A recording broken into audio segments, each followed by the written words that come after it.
Un téléphone pliable. Voilà le symbole pour le grand public des ambitions de Huawei sur le marché de la 5G. Vitesse décuplée, voitures autonomes, possibilité de gérer en temps réel des millions d'objets connectés, la 5G promet une révolution.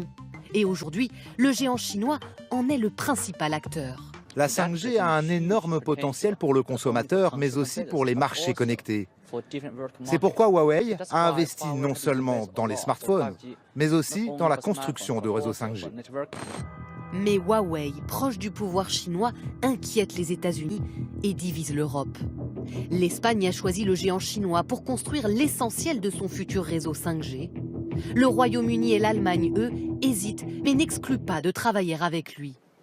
Quant à la France, des députés veulent y instaurer une loi pour contrôler les équipementiers en charge des futurs réseaux 5G. Il est important qu'ils puissent être vérifiés pour éviter des prises de contrôle par des éléments, des organismes, des États étrangers qui pourraient être malveillants. Une loi qui vise l'entreprise chinoise sans jamais la nommer.